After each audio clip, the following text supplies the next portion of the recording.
नमस्कार, मैं राहुल शर्मा। आप देख रहे हैं एसपी 9 न्यूज। स्वागत है आप सभी का आज की इस बड़ी खबर में। बड़ी खबर की शुरुआत जी हाँ, प्रशांत किशोर से करेंगे। इस प्रोग्राम की शुरुआत दरअसल हम प्रशांत किशोर से इसलिए कर रहे हैं कि प्रशांत किशोर क्या वाकई 2024 के लोकसभा चुनाव में कांग्रेस पार्टी को जीत दिला पाएंगे। सवाल ये भी है कि क्या वाकई प्रशांत किशोर गुजरात और हिमाचल चुनाव में कांग्रेस पार्टी को जीत दिला पाएंगे, क्योंकि प्रशांत किशोर कांग्रेस की जीत को लेकर तमाम तरह के दावे कर रहे हैं। और ये बात सही है कि प्रशांत किशोर जिस भी पार्टी के साथ जुड़ते हैं उस पार्टी की जीत लगभग तय है। तो ऐसे में माना जा रहा है कि भाई प्रशांत किशोर अगर कांग्रेस पार्टी के साथ जुड़ते हैं, अगर कांग्रेस पार्टी के लिए रणनीति बनाते हैं, तो शायद इसका बड़ा फर्क देखने को मिल सकता है। मौजूदा समय में देखिए कांग्रेस पार्टी की हालत क्या कहती है, बीजेपी कहां पर खड़ी है और प्रशांत किशोर कैसे कांग्रेस पार्टी की नैया को पार लगाएंगे। ध्यान से सुनिएगा। दरअसल कांग्रेस पार्टी की हालत आज बेहद खराब है। पांचों राज्यों में कांग्रेस पार्टी को झटका लगा। पांचों राज्यों में चुनाव हारने के बाद कांग्रेस पार्टी की स्थिति बहुत कमजोर हो गई है। कांग्रेस पार्टी को यह महसूस होने लगा है कि जब तक उनके पास कोई रणनीतिकार नहीं होगा, जब तक उनके पास कोई सलाहकार नहीं होगा, कांग्रेस चुनाव नहीं जीत पाएगी। और यही वजह है कि कांग्रेस ने प्रशांत किशोर का सहारा लेना सही समझा। जी हाँ, ये वो प्रशांत किशोर है जो अपने आप में रणनीति बनाने में माहिर है। ये वो प्रशांत किशोर है जो अपनी रणनीतियों के जरिए अच्छी अच्छी पार्टियों को फर्श से अर्श तक पहुंचा देते, यानी कि नीचे से ऊपर तक पहुंचा देते। और सीधे तौर पर देखने को मिला है कि प्रशांत किशोर के पास अनुभव है, तजुर्बा है, उन्हें जानकारी है, चीजों की समझ है। और यही देखकर कांग्रेस ने अपने साथ प्रशांत किशोर को जोड़ा है। दरअसल 2014 के समय प्रशांत किशोर बीजेपी के साथ जुड़े थे। उन्होंने बीजेपी को कई आइडियाज बताए और बीजेपी ने जैसे उन आइडियाज पर काम किया, 2014 में मोदी सरकार बनी, बीजेपी की बड़ी जीत होती नजर आई। इसके साथ ही बंगाल में हमने देखा ममता बनर्जी की जीत हुई। तो ये देखा जा रहा है कि अब कांग्रेस पार्टी बिना किसी देर किए हुए वो प्रशांत किशोर के साथ मिलकर आने वाले समय की रणनीति बनाती नजर आ रही है। और वो प्रशांत किशोर के सहारे कांग्रेस पार्टी को आगे बढ़ाने की कोशिश कर रही है।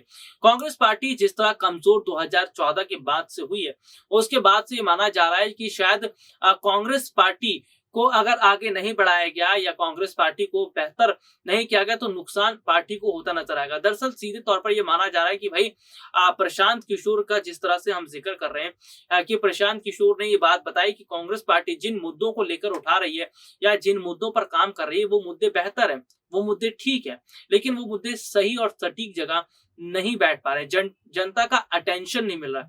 तो कांग्रेस पार्टी लगातार देखिए कमजोर है और बीजेपी इसका पूरा फायदा उठाने की कोशिश करे। तो कांग्रेस पार्टी की कमजोरी को दूर करने का काम प्रशांत किशोर करेंगे। प्रशांत किशोर ये पूरी कोशिश कर रहे हैं कि कैसे कांग्रेस पार्टी की जो ट्रेन है उसको पटरी पर लाया जाए, क्योंकि कांग्रेस इस वक्त बिना पटरी के जो है वो दौड़ती नजर आ रही। जाहिर सी बात है, ट्रेन जब पटरी से उतर जाती है तो उसकी क्या हालत होती है सब लोग जानते हैं। तो बिना पटरी के जो ट्रेन दौड़ती है वो पूरी तरह से क्षतिग्रस्त हो जाती है। तो कांग्रेस पार्टी की हालत वही है।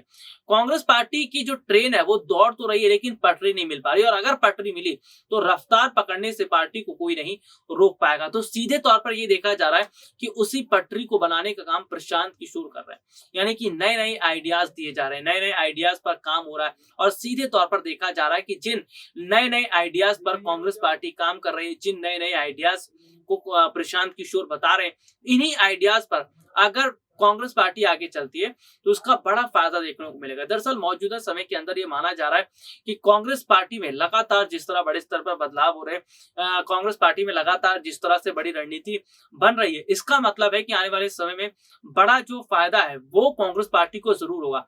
और देखिए इधर प्रशांत किशोर कांग्रेस पार्टी में आए भी नहीं है, बीजेपी नेताओं के माथे से पसीना छूट रहा है, बीजेपी नेताओं के माथे पर पसीना साफ देखने को मिला है। दरअसल वजह यह है कि प्रशांत किशोर जो है वो जिस पार्टी के लिए रणनीति बनाते हैं उस पार्टी की जीत है। और भाई सीधे तौर पर यह देखा जा रहा है कि प्रशांत किशोर की रणनीति को बीजेपी देख चुकी है।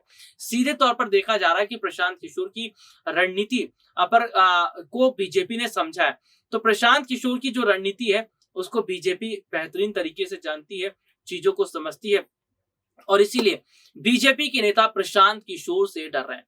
अगर प्रशांत किशोर की रणनीति कामयाब हो गई, यानी कि प्रशांत किशोर ने सही जगह और सही तरीके से पटरी बना दी और कांग्रेस कि ट्रेन उस पटरी पर आ गई तो समझ लीजिए आने वाले समय के चुनाव में भी कांग्रेस की जीत होगी और लोकसभा चुनाव में भी कांग्रेस पार्टी जीत हासिल करती नजर आएगी। यही वजह है कि प्रशांत किशोर को भी कांग्रेस पार्टी खुश करने में लगी है और कांग्रेस पार्टी जिस तरह प्रशांत किशोर को खुश कर रही है, ऐसे में सीधे तौर पर यह माना जा रहा है कि प्रशांत किशोर को बड़ी जिम्मेदारी दी जा रही है।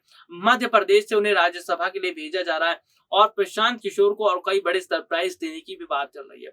एक और जहां बड़ी मेहनत लगाकर प्रशांत किशोर कांग्रेस पार्टी के लिए रणनीति बना रहे, वहीं दूसरी तरफ ये माना जा रहा है कि कांग्रेस पार्टी बहुत सोच समझकर काम करने के लिए तैयार है। तो कांग्रेस पार्टी को अब नए आइडियाज पर काम करना पड़ेगा। कांग्रेस पार्टी अगर नए आइडियाज पर काम करती है तो इसका सबसे बड़ा फर्क देखने को मिल सकता है। हालांकि देखना होगा कि कांग्रेस पार्टी जिन नए आइडियाज पर काम कर रही है, जिन नए आइडियाज पर काम करेगी, उसका कितना फर्क पड़ता नजर आएगा। लेकिन कहीं ना कहीं प्रशांत किशोर के आने से, प्रशांत किशोर के कांग्रेस के साथ मिलने से कांग्रेसी नेताओं में एक गजब का उत्साह देखने को मिला। हाल ही में कांग्रेस पार्टी की एक कई बड़ी बैठकें हुई है और ये बैठकें कम से कम 4 से 5 घंटे के बीच हुई है और अभी हाल ही में एक बड़ी बैठक हुई जिसमें आखिरी मुहर लगी है प्रशांत किशोर के नाम को लेकर। पार्टी के कई नेताओं से सवाल पूछा गया है, पार्टी के कई नेताओं से विचार विमर्श किया गया, बैठक हुई। इस बैठक में ये फैसला लिया गया क्या प्रशांत किशोर को कांग्रेस में शामिल करवाना चाहिए, क्या उन्हें कांग्रेस के साथ जुड़ना चाहिए। तो बहुत बड़ी संख्या में कांग्रेस पार्टी के नेताओं ने हामी भरी है। उन्होंने कहा है कि हाँ, प्रशांत किशोर को कांग्रेस पार्टी के साथ मिलाना चाहिए, उनके साथ काम करना चाहिए क्योंकि प्रशांत किशोर को अनुभव है, तजुर्बा है। तो सीधे तौर पर यह देखा जा रहा है कि भाई प्रशांत किशोर जिस तरह से काम कर रहे हैं और प्रशांत किशोर की रणनीति जिस तरह से काम करती नजर आ रही है, तो इसका बेहद बड़ा फायदा देखने को मिल सकता है। हालांकि इन सब के बीच मौजूदा समय के जो हालात है, मौजूदा समय की जो स्थिति है, वो कहीं ना कहीं ये इशारा कर रही है कि आने वाले वक्त में, यानी कि आने वाले समय में जो बड़ा फायदा है वो जरूर कांग्रेस पार्टी को मिलता नजर आएगा। आने वाले समय में जो बड़ा चेंज है वो जरूर दिखता नजर आएगा क्योंकि कांग्रेस पार्टी जो है वो लगातार जिस तरह से काम कर रही है, कांग्रेस पार्टी जिस तरह से खुद को आगे बढ़ाने की कोशिश कर रही है, इसका बड़ा फर्क दिखता नजर आएगा। तो प्रशांत किशोर जैसे रणनीतिकार कांग्रेस पार्टी के साथ जुड़ रहे हैं, प्रशांत किशोर जैसे रणनीतिकार कांग्रेस पार्टी के साथ मिलकर काम कर रहे हैं, जिसका बड़ा फर्क दिखता नजर आएगा और बीजेपी नेताओं के माथे से पसीना छूटना, यानी कि बीजेपी को नुकसान पहुंच रहा है। आज के लिए इतना ही, आपसे फिर दोबारा मुलाकात होगी, तब तक ले जा दीजिए, नमस्कार।